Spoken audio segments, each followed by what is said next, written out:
Suzan Makula bujingo hanso olutalo lw'aba X bimwononekedde era nga wino mukuleetedde masawo ekyuli agenda b'ensonga ze azoogerako. Shiba kalungi mukwano, congratulations byonna ngenda bba imbikowa. Ate ye Spice Dana avuddeyo n'ayogera ku nsonga ya Bobi Wine wamu n'okuba ng'ayimbira Muhoozi Project. Byonna n'amawulire amalala agasingako awo ngenda bba nga kutusaako naye nga sinnaba kweyongerayo badde nkusaba vidiyo eno jimpere like ate sobola okuba nga yeeyongerayo era nga nkobaza gweno omulungi asubscribinga ku Wonderboy UG timukwano wakola kyamaanyi nnyo ddala era nga naye abatinayo kusubscribinga darlinga beera ng'osubscribingako na ku notification bell tubeere nga bugire etteekayo mukwano gwasooka ozifuna Hajati Kaloddo onaakulombera edduwa byonna byonna ebyekutte ne bitaaha era nga gwe wenna ayagala okulangira bizinensi yo oba akalangu konna beera ng'otukonako ku nnamba esimu wansi awo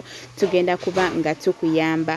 Emboozi ya Suzan Makula anti emabegakaawo yavaayo n'atunyumiza nga bwe yadeetinga omusajja ow'emyaka 52 nga yalina emyaka 8 n'ebirala ebisingakaawo byazze nga atugamba nga ex w'ebiki bingi byazze nga ayogera naye mukwano olunaku olwaleero anti byonna nga oyo yabyogera bitandise okuba nga bimukyukira lwansonga agezaako ku provinga Uncle Bean byazze nga ayogera nga sinaakutuusako emboozi ya Suzan Makula wabula kansuke nkutuuseko Shiba kalungi anti ffenna tukimanyi bulungi Shiba teyasoma era nga byonna byafunye success yonna gyafunye agijje mu kubanga mukazi muyiiya ate nga mukozi nnyo era nga olunaku lw'eggulo anti yafuuse brand ambassador wali ku Victoria University era nga Shiba mukwano tukugamba nti congratulations era nga kino kiraga kigowe nawe n'omuntu ali eyo ng'oweddemu essubi oba ki sobola okugamba mbu nze saasoma sirina kye ngenda kukola biki naye mukwano obwongo olina kuba ate nga obukuumira waggulu nnyo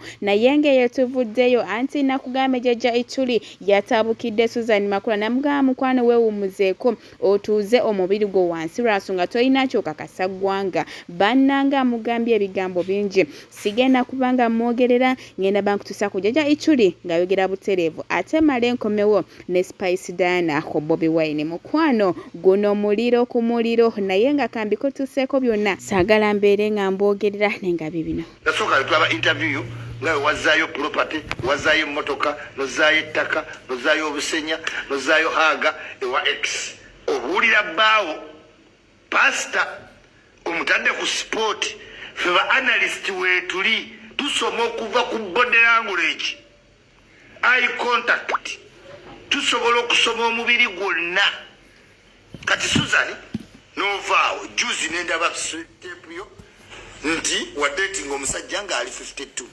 Ladies and gentlemen, bw'omala ofumbirwa waliwo emboozi z'olina offa nazo.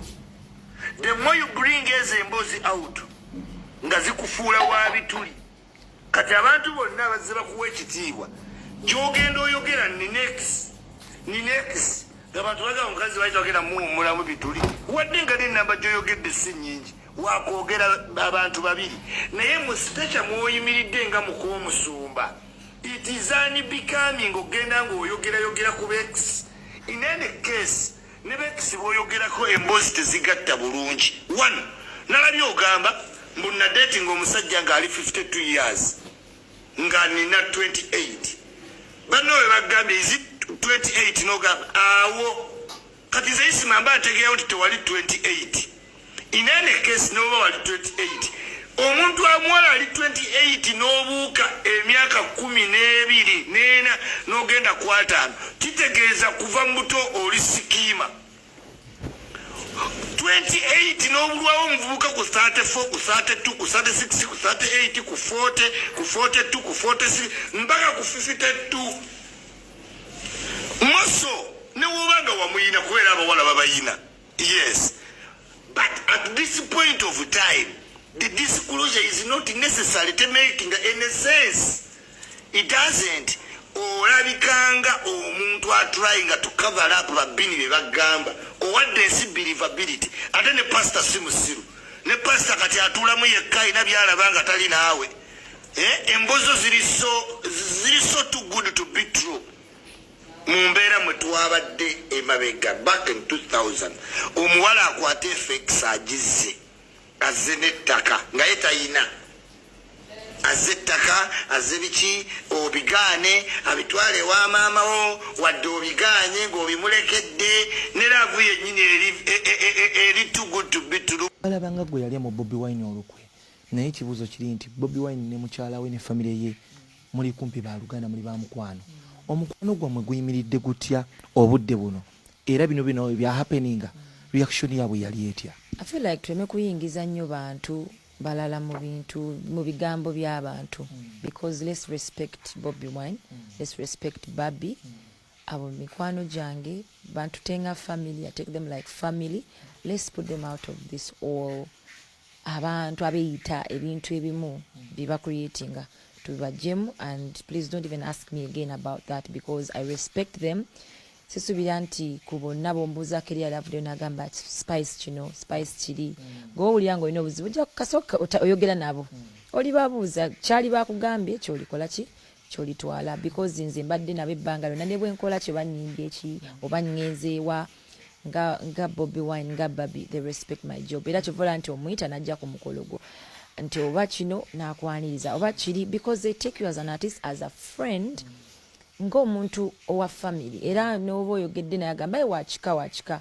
So kati bana abagezaako whatever nga tekivudde mu muntu yennyini. Let's not bring abantu beturespectinga bitulabirako mu biboozi ebitalina nnyo makulu.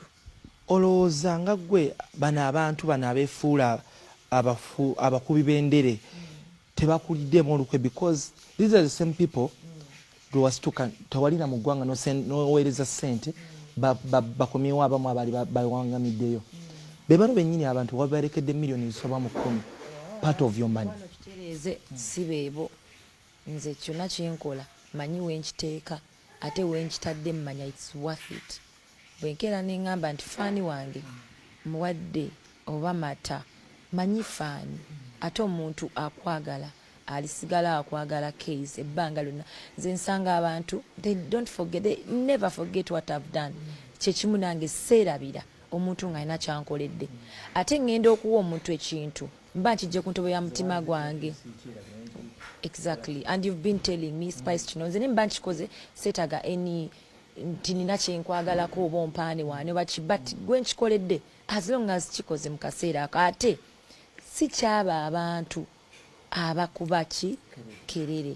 Era tukitereeze mbu abantu bano bewakola booti no nze be mba nkoledde ebintu byange mba mbamanyi tojja kunsanga nagwe neegayirira nkolere kino.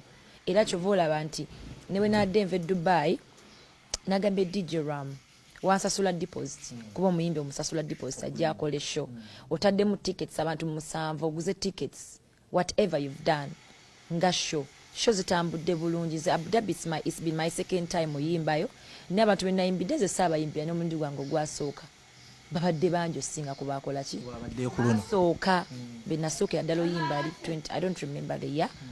So I was grateful. Nze ne wenyimbira abantu 5 babana always nze wensanga abantu awantu yona gye bantimbe nze sigananga kuyimba wantu wonna because nini namba gye nsuubira okuyimbira nedda nze batimba abazze bakumi babana kasita banga basasudde spice okujja nja kujja mbayimbire gwe mulimu gwange.